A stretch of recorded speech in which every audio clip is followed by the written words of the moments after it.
একটা কাঁটা কিভাবে ফুল হয় ভাবুন তো। এই যে রূপান্তর, এটাই কিন্তু একটা গভীর আধ্যাত্মিক দর্শনের একেবারে মূল কথা। এখানে সময়ের চক্র আর আত্মার একটা লম্বা যাত্রার কথা বলা হয়েছে। চলুন আমরা স্লাইডগুলোর সাহায্যে ধাপে ধাপে পুরো ব্যাপারটা বুঝে নিই।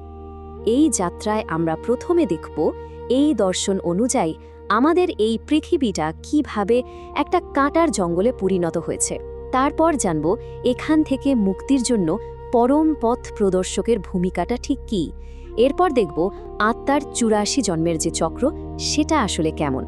তারপর আসবে বিষ বনাম অমৃতের লড়াইয়ের কথা। আর একদম শেষে আমরা বুঝব কিভাবে একটা আত্মা পূজারী থেকে আবার পূজ্য হয়ে উঠতে পারে। তো চলুন শুরু করা যাক। এই দর্শনের শুরুটাই কিন্তু বেশ বেশ নাটকীয়। প্রথম যে ধারণাটা সামনে আনা হয় সেটা হলো কাটার জঙ্গল। এটা আসলে বর্তমান পৃথিবীর অবস্থাকে বোঝানোর জন্যই ব্যবহার করা হয়েছে। মানে এমন একটা জায়গা যা দুঃখে একেবারে পরিপূর্ণ। দেখুন, এই উক্তিটা দিয়েই কিন্তু পুরো আলোচনার সুরটা বেঁধে দেয়া হচ্ছে। এখানে বলা হচ্ছে সময়টা হলো বিনাশের, কায়ামতের। রাবণ যেন সবাইকে একটা কবরস্থানে পরিণত করেছে। আর ঠিক এই সময়েই বাবা এসেছেন অমৃতের বর্ষা করে সবাইকে সঙ্গে নিয়ে যেতে। মানে একটা গভীর সংকটের ছবি আর তার সমাধানের ইঙ্গিত দুটোই এখানে আছে। এই দর্শনটাতে না দুটো যুগের মধ্যে একটা পরিষ্কার ভাগ টানা হয়েছে। একদিকে দেখুন আছে সত্যযুগ, যেটাকে বলা হচ্ছে রাম রাজ্য, মানে সুখ আর সত্যের একটা জগৎ। আর ঠিক তার উল্টো দিকে আছে কলিযুগ বা রাবণ রাজ্য, দুঃখ আর মিথ্যার দুনিয়া। আর এই তত্ত্ব অনুযায়ী আমরা এখন যে সময়ে আছি সেটাই হলো সেই রাবণ রাজ্য। এখানে রাবণের ধারণাটাও কিন্তু বেশ অন্যরকম। আমরা যেমন ১০ মাথার অসুরের কথা ভাবি তেমনটা নয়। এই দর্শনে রাবণকে বলা হচ্ছে মানুষের ভেতরের বিকার বা খারাপ গুণগুলোর একটা মিলিত রূপ। যেমন ধরুন, পুরুষ আর নারীর মধ্যে থাকা ৫টা করে মোট ১০টা বিকার, কাম, ক্রোধ, লোভ, এইগুলো। আর বলা হচ্ছে এই ভেতরের শত্রুই কিন্তু পৃথিবীর সব দুঃখের আসল কারণ। আচ্ছা, তো এই যে দুঃখ ভরা রাবণ রাজ্য, এখান থেকে পথ দেখানোর জন্য একজন পথ প্রদর্শকের কথা বলা হয়েছে। এখানে তাকে শিব বাবা বলা হচ্ছে। চলুন এবার দেখি তার ভূমিকাটা ঠিক কী রকম।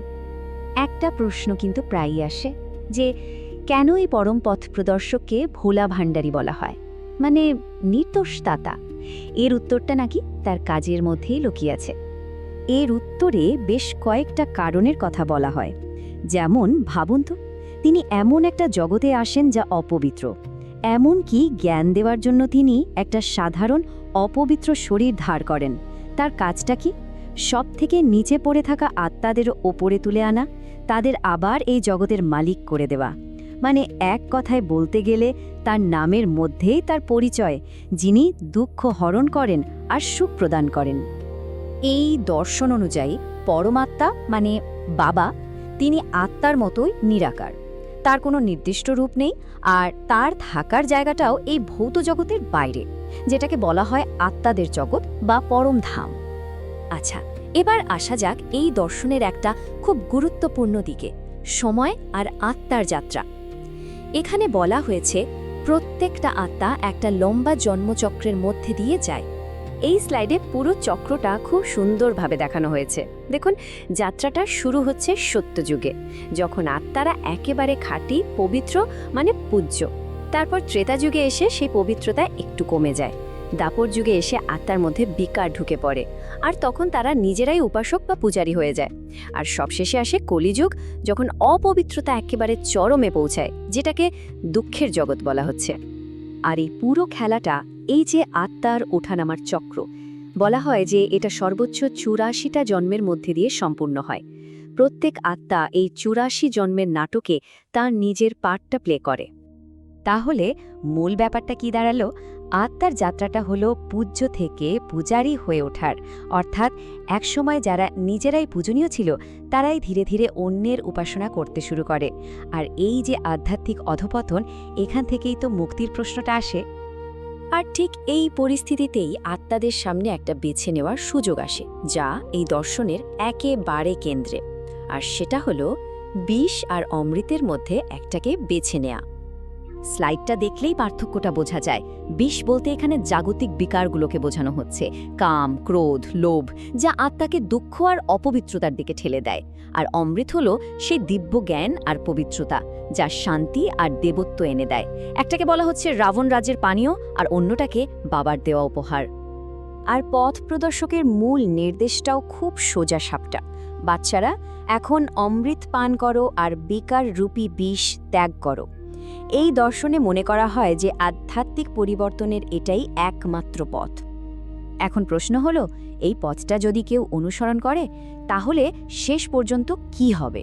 এই দর্শন অনুযায়ী ফলটা হলো আত্মার তার হারানো গৌরব ফিরে পাওয়া, অর্থাৎ পূজারী থেকে আবার পূজ্য হয়ে ওঠা।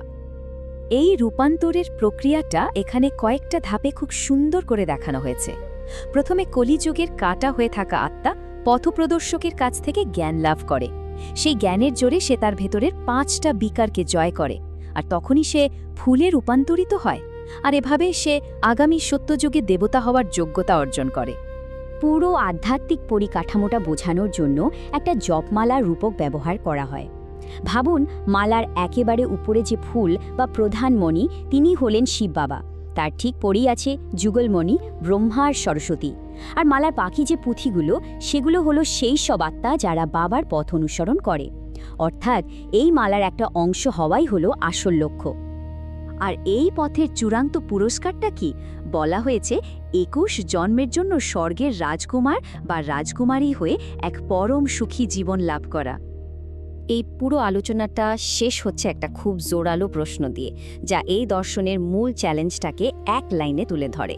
প্রশ্নটা হলো, 21 জন্মের স্বর্গীয় জীবনের বিনিময়ে এই শেষ একটা জন্মের জন্য কি জাগতিক বিকাররূপী বিষ ত্যাগ করা যায় না? এই দর্শনের মতে এর উত্তরটা কিন্তু প্রত্যেকে নিজের ভেতর থেকেই খুঁজে বের করতে হবে।